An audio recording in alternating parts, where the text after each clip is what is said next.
you look around the NFL, it's always two running backs. Right. There's not like a workhorse. This ain't, back in the day when someone had 30 carries. I don't need 30 carries, to make an impact on the game. You can split it up between run and pass. If I just get 12 to 15 touches, I should be able to have an impact on the game. If not, that's on me. Let's go Giants! It's hot out there. Yeah. Do you like practicing in days like this? Yeah. Because it's easy to practice, when the weather's cool and, no one's really tired. It's easy to practice and have good energy, but it's hard to do it when, it's the fourth quarter of a game and, it's 90 degrees and, the game on the line. You got to produce. So, this is the time where your team, is going to come together and show up or not show up, one or the other. These is where you got to build that grit, that hard work, that determination. This is where you build it, in practice. You can't just show up and do it, on Sundays, or Thursday nights or whatever. Whenever the primetime game is, you can't just show up and do it. You got to do it on the football field. You're a guy that likes to push himself. Yeah. How did you adjust to the NFL last year, and what has changed coming into this year? Has the game slowed down a little bit for you in camp this year? Yeah, it definitely has. My thought process is easier. Last year I felt like my mind was just running a million miles an hour. A rookie? Yeah, and then obviously you throw in a rookie, but then I haven't been playing running back that long, so I'm trying not to mess up. I'm trying to do things the right way. So my mind was just running a million miles per hour. So, but this year I'm obviously everything slowed down. Got experience under my belt, so I know what camp is going to be like. I know how to take care of my body, how to recover. I know how to study. And then at the same time, I obviously have been through a year with these plays, so it's not like these plays are new to me. Or this protection is new to me. It's more so just knocking the dust off and going back to work. I would imagine it had to be racing coming in when Devin goes down against Seattle. Yeah. How did you slow the game down in that moment for yourself, knowing, hey, I got to be the guy now all of a sudden as a fifth-round rookie? Yeah, I did it to be honest with you. Yeah. Kind of just went in and went with the flow thing. When I was first playing that Seattle game, it was more so trying not to make a mistake, then go out there and make a play, if that makes sense. So when the coach throw you in there, you just okay, let me just do the right thing so that he can give me the ball again. I'm not okay, let me get this ball and go make a play. But I played well, and I think that, that gave me confidence going into the next couple games because I saw that, I had the skill set and the capability, to do so at a high level. It seemed like it gave the coaching staff, not that they didn't trust you, but as a rookie, they got to see that you can do it, right? Yes. And then they see you do it and continue to do it. Yes. Could you feel that trust being built? Oh, yeah. With your coaches? Yeah. Dave was one of the first people that came up to me after the game, whatever. Said, good game. The next day he was like, man, that was a really good game. We gonna keep using you, keep doing what you're doing. So it's got to feel great. Yeah, it feels good just to have obviously your head coach come up to you and say that because whatever you're doing is working. So that just means I was on the right track. And then also, again, it built my confidence, just understanding that, whatever I am in that moment, I am enough. I don't have to go do, extraordinary things to get, crazy results. I just got to be me on the football field and just play ball. How's it working with Cam here? Good. Were you upset that they drafted him? Nah, not at all. Everyone asked me that question. Yeah. Everyone asked me, was you upset? Because you're coming in as a guy that's going to get the bulk of the carries, and then they draft a running back. I think the natural thing is to think, wait a second, what's going on here? Yeah, but at the same time, it's if you look around the NFL, it's always two running backs. Right. There's not a workhorse.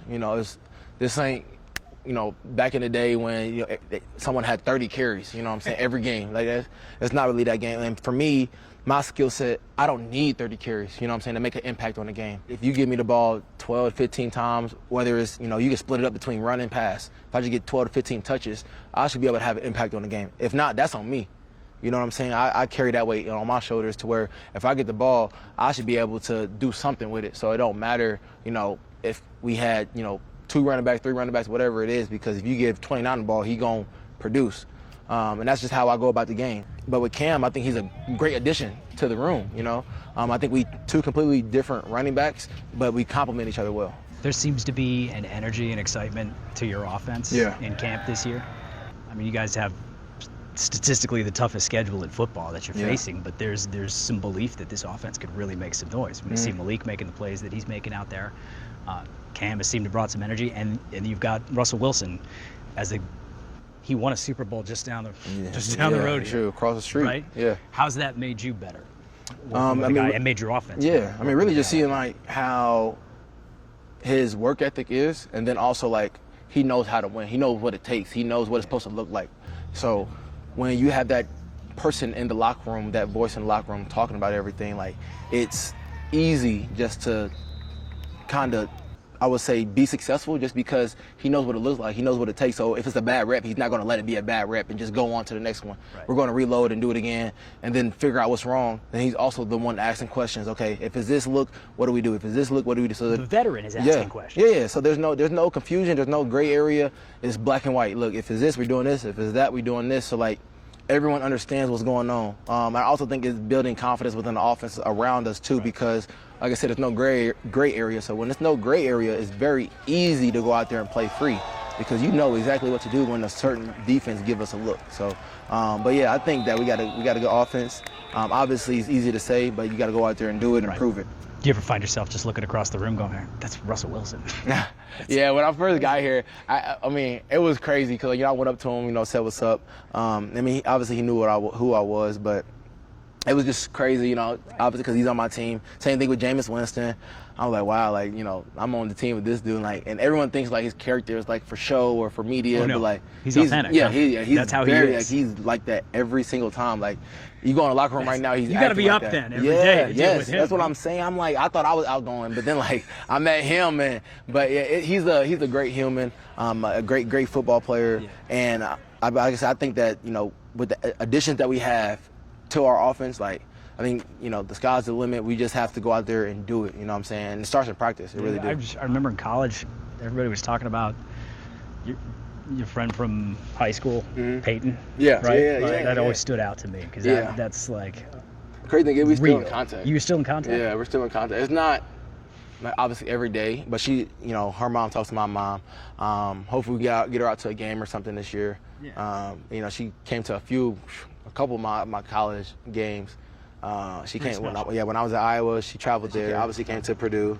So yeah, hopefully we can get her out to some of these games. I don't know if it'll be a home or away, but we'll get her out to something. But how important is that for you to make an impact in someone's life I think like that? I mean it's not even really just impact on her. It's more so impact on the community. Right. I'm a huge community guy. I'm a huge family guy, and community is big within my family as well. So anytime I give a chance to give back to anyone, I want to do that because I know everyone doesn't get the blessings that I've got, and God didn't bless me just to keep it to myself. He blesses people to share it with others.